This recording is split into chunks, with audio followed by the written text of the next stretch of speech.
Once again, we've had the privilege of having Aaron Merritt play, young man that grew up here in South Florida, our congregation, and a Beth David, and it's always wonderful to be able to welcome one of our own home, to be able to participate in such a beautiful way in our services. The cello for Kol Nidrei is often moving and moves many individuals. And sometimes congregants tell me that my words move them. I remember one congregant told me that 3 minutes into one of my sermons, he heard a phrase and suddenly started writing a song in his head. And by the time I was done, so was the song. He had finished writing a song. So obviously what I said was irrelevant, but a song got written. That's pretty cool. We never know where we're going to get inspiration. Sometimes it's not the words or the music or the shofar or the fasting. Sometimes it comes from a totally different place that we never imagined. I received an email from one of our congregants this week. I want to read the words to you. I was very frustrated last week when I struggled lifting the Torah. Sorry if it was awkward. I used to be able to lift the Torah like it was a twig. Well, this was a wake-up call that got me off my tuchas. I've been to the gym working the machines. I'm going to drop the 15 pounds I gained eating fancy foods. No more Haagen-Dazs vanilla Swiss almond ice cream. I'm going to get ready for the approach of middle age. So, had nothing to do with me or with what we did. It had to do with a moment of mistake that seemed to be a problem, and he's ready to change his habits. Whatever works for you. So for some people, what works is a Rabbi Jolt joke. So let me tell you one from the past. Middle-aged woman has a heart attack. She's taken to the hospital. And on the operating table, she has a near-death experience, and she feels that she actually communicates with God. And she says, "Is this it, God?" And God says, "No, Dolores, it's not it. You have another 30 years. And she comes out of it and remembers that. So she stays in the hospital. She has a facelift and liposuction and breast augmentation and tummy tuck. And she has a hairdresser come in and change the color of her hair and cut all of that. And then as she's leaving the hospital, figuring she's got 30 more years, an ambulance hits her and kills her. So suddenly she's standing before God. She said, "God, I thought I had 30 more years." He said, "Dolores, I didn't recognize you."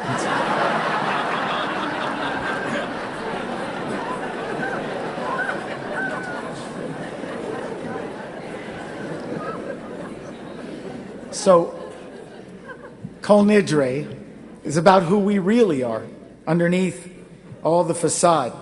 It's a night really to get right with ourselves, if not with God. It's a time to find a way back to our inner soul, to the core of our being. It's to ask the question, really, who am I? Now, I have a name. Let me tell you how I got my name, at least in English. When I was born, my mother wanted to name me David. My father thought it was too Jewish. He didn't know I was going to be a rabbi. But he liked the actors Gary Cooper and Alan Ladd, so I'm Gary Allen. It's true. And my grandfather, when he came over from Eastern Europe, changed his name from Usher Bibas to Isidore Glickstein, which is how I got Gary Allen Glickstein.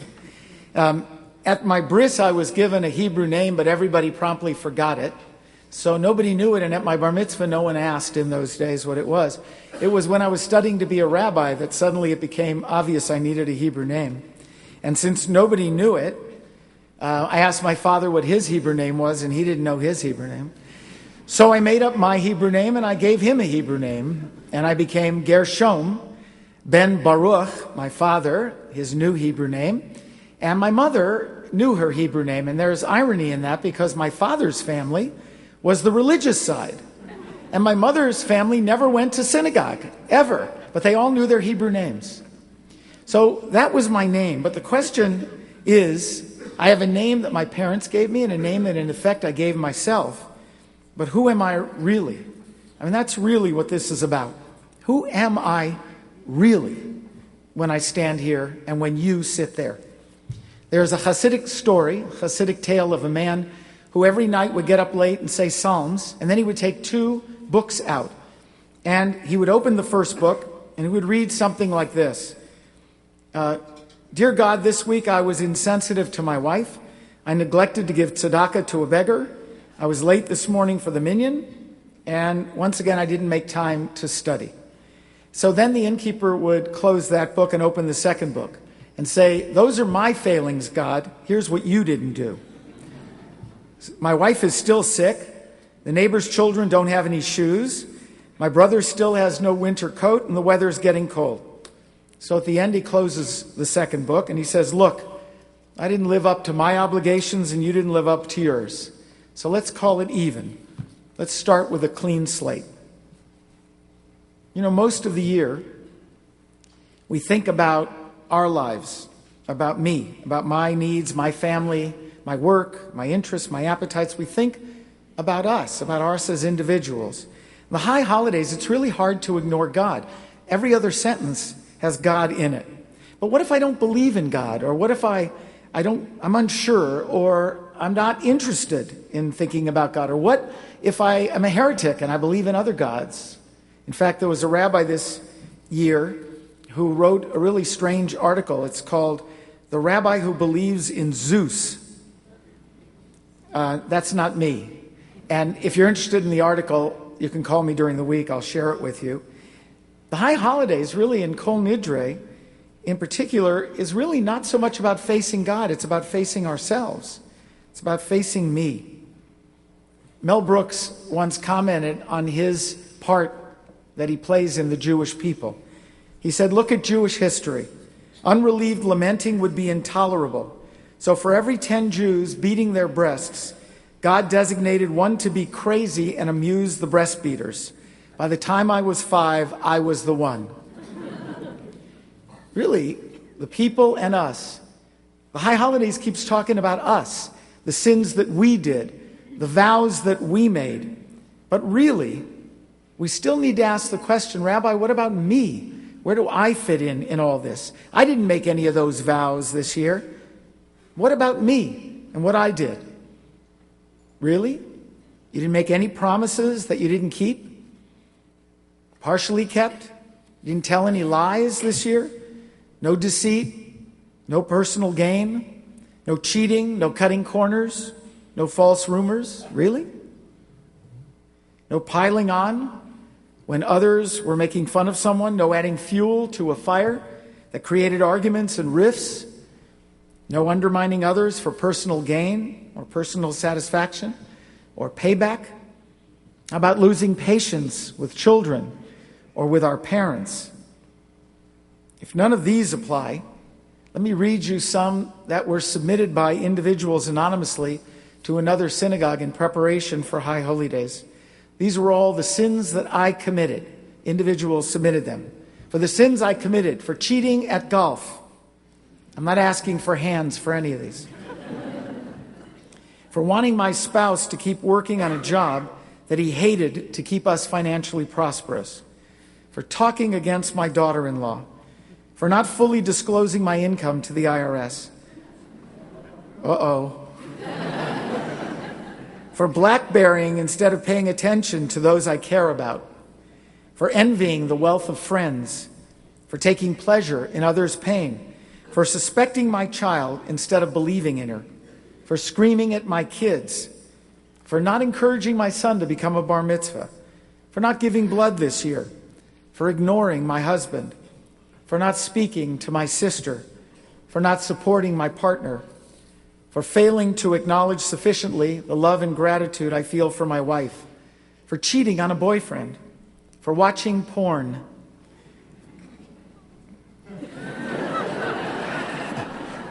Interesting.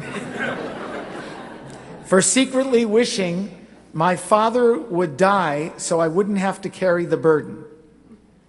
For resenting my ill parent. For smoking again. For losing faith in myself and in God. For not fully appreciating the good things that float away before you realize how good they were. So who am I really? Am I a name? Am I a believer? Am I a cynic, a sinner, a Jew, an American, a parent, husband, son? I'm all those things and I'm more.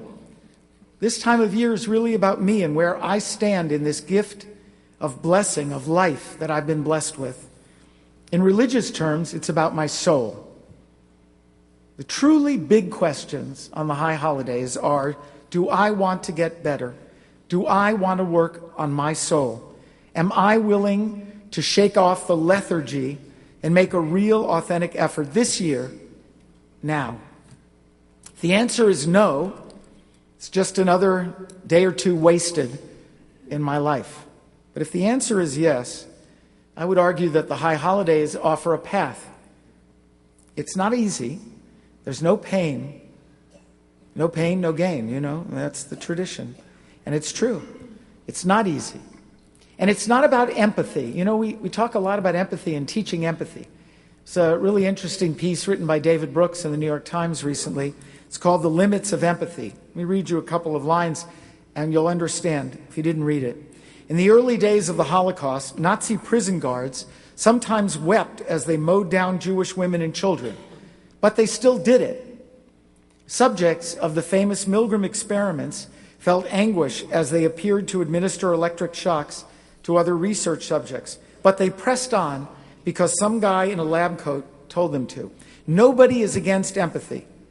Nevertheless, it's insufficient. These days, empathy has become a shortcut. It has become a way to experience delicious moral emotions without confronting the weaknesses in our nature that prevent us from actually acting upon them. Empathy is not enough, and common sense doesn't work either. There's this new book I saw called Everything is Obvious Once You Know the Answer. And Duncan Watts writes in it, it's common sense to distrust our common sense. We overrate the importance of recent events and overvalue objects because we happen to possess them. However well we understand the parts, we do not thereby acquire a complete understanding of the whole. We need a kind of uncommon sense. Our people have learned that the hard way. We've developed an uncommon sense, and that's what the high holidays are about. Not about empathy, not about common sense. It's about what we've learned through blood, sweat, and a lot of tears. We know from experience that when others weep, it doesn't mean they will do anything about it, including ourselves. We know that the path to a better life is truly through the hard work of our soul, of change, of doing things differently. One of the things I've learned over recent years by reading a number of books is that experts are almost always wrong. I think we should remember that. Almost always wrong. They're experts only in analyzing the past, and sometimes the present. Steve Jobs died Wednesday. He did some incredible things, changed the way we live, changed the way we think. He also said some really insightful things particularly after he was diagnosed with pancreatic cancer. These are words he said in Stanford in 2005. You can't connect the dots looking forward. You can only connect them looking backwards. So you have to trust that the dots will somehow connect in your future. You have to trust in something. Think about hurricanes. Think about the cone of uncertainty. Experts know about paths that hurricanes used to take or have taken. They know somewhat of the conditions today, but they're still not sure exactly where it will go. We who lived through Hurricane Andrew learned that lesson. Those of us who stayed on the beach directly in the path, we thought, of the hurricane, found out that hurricanes don't always follow the direct path. And those who lived down south in Country Walk, Homestead, they learned that lesson as well when their homes were wiped out and they thought they would have been safe. We don't know about the future. In Future Babel, a book about these experts, Dan Gardner actually analyzed 27,000 forecasts going back about 30 years of experts, pundits, those who worry and think and study about the past and the present and then prognosticate about the future. I want to read to you these words. I hope you'll take them to heart whenever you read predictions about the future. the experts bombed. Not only were they worse than statistical models, they could barely eke out a tie with the proverbial dart-throwing chimps. I want to remind you, that's right, monkeys throwing darts at a board at random would equal the wisdom of experts, pundits, academics, and prognosticators when they look at the future. So we have no idea what tomorrow will bring. We need to admit that to ourselves. No clue. So what do we do with today? How do we figure out a way to make us a better human being? We look to our tradition. Our tradition says, be authentic. Be who you want to be. Seems simple enough. It's very hard. The rabbis measured the quality of a human life by toho kivaro. Your outside and your inside have to jive. The holy ark for the covenant, when Moses brought the commandments were down, he put it in, and the ark had gold on the outside and gold on the inside. Now, no one ever looked inside, but it was still gold inside. It's the way we're supposed to be. The same on the outside as we are on the inside. We should be the same in our homes as we are in the world. We should be the same on the golf course as we are when we pray in synagogue. We should speak the same kind of words in the same kind of way. We should be pure to ourselves. We should aspire to be our higher selves. You know, on high holy days and on Yom Kippur was the only time of the year, many of you know this, the only time of the year that the Holy of Holies was ever entered. It was entered only by the high priest, only one time for a short time.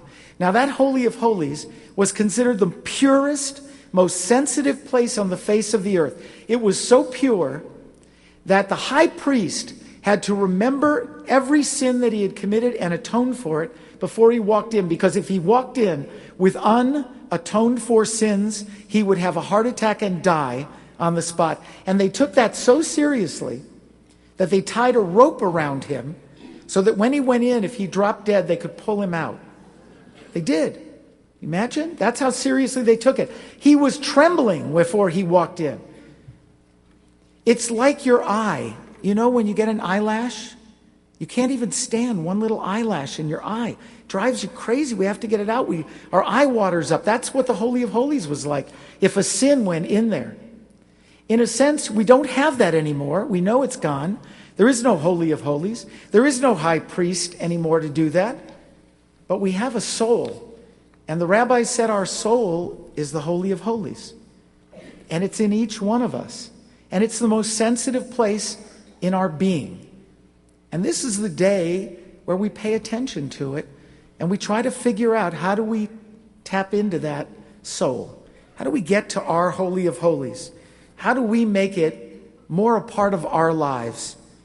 And that's what the high holidays do for us. Now, when Steve Jobs faced death,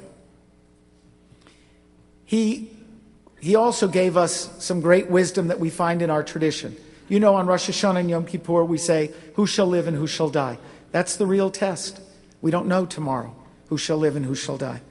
This is what Jobs said, and he knew this because he had just been given that diagnosis. He said, no one wants to die. Even people who want to go to heaven don't want to die to get there. And yet death is the destination we all share. No one has ever escaped it. And that is as it should be. Because death is very likely the single best invention of life. It is life's change agent. It clears out the old to make way for the new. Being the richest man in the cemetery doesn't matter to me. Going to bed at night, saying we've done something wonderful, that's what matters to me. So there are no ways to predict the length or trajectory of our lives. So let's take guidance from our tradition. You know, we know the answers. We know them. They're simple. They're just hard to live. Do more. Give more. Give of yourself more. Be the person you want to be. Be the person you want to be remembered as. Spend your time wisely. Recognize that we have limited time and we can't waste it. Yom Kippur brings us back to that realization. Learn more. Don't wait. Fix times for study. Build rituals in our lives that help us change. Don't just wait for a moment. Don't just say, when the time comes, I'll get there. Look in your calendars. Record in your computers and in your Blackberries and iPhones and iPads and all that stuff Steve Jobs gave us. And make a mark every week for when you're going to take time. There are no guarantees about the future. There's only a direction. A direction. The question is, are we on the right path? The path we really want to be on? Or are we just kind of drifting? Are we really looking at who we want to be? You know, many of us are fasting today, and we'll fast all the way through tomorrow. But the fast isn't just about food and water. It isn't just about withdrawing from life. Isaiah is the Haftarah we read tomorrow. This is what he tells us about the fast. This is the fast that God wants. Is it not to loose the fetters of wickedness, undo the bands of the yoke, let the oppressed go free, break every yoke? Is it not to deal your bread to the hungry and bring the homeless poor to your house? When you see naked people, that you cover them.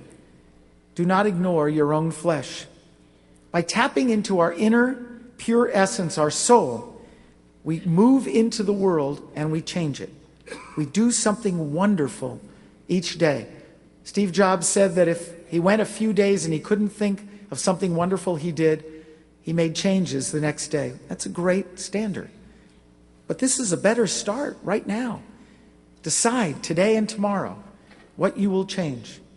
Decide what one thing you will do differently that will make you do wonderful things that you're proud of every night. The high holidays give us a sense that we should be moving and striving for something good and pure. They're not about clarifying where we find ourselves next year. They're about our soul. I read that many years ago there was this arrogant doctor who dismissed Carolyn Buxbaum's intuition about her illness. Turned out she was right and he was wrong. This is what she said. We all make mistakes, but he never even apologized. Okay, so what did she do with that? She could have been bitter. She could have turned into anger. But instead, this year, out of the strength and commitment she found out of that experience, she and her husband, Matthew, donated $42 million to the University of Chicago Medical Center, to an institute devoted to improving medical students' handling of doctor-patient relationships.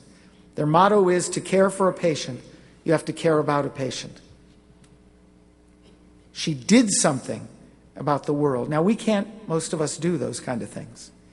But there are other things we can do, and each one of us can make a difference. Each one of us has a pure soul, a higher angel. We can listen to it. We can hear it. We can respond to it. Our prayer on Kol Nidrei really is this: Creator of our soul, make me a different person, a better person this year, now, than I was when I walked into this place. Dear God, let me be able to declare I'm no longer the same individual I was this past year. I am changed. My habits are purer and more positive.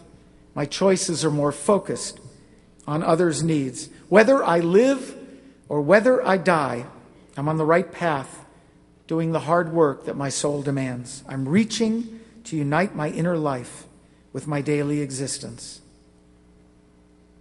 There's a hand in poker that's called the Texas Dolly. It's not a very good hand. It's a very weak hand. It's a 10 and a 2. Most of us would never play it. It's called Texas Dolly because this very famous poker player, Doyle Brunson, had that exact hand, a 10 and a 2, and it won him 2 poker championships, world championships of poker in a row. That same hand, he held it, he played it, a 10 and a 2, and he won. And about his hand, the Texas Dolly, Dennis Waitley said, success in life comes not from holding a good hand, but from playing a poor hand well. High holidays are that opportunity. We've all been dealt our hand.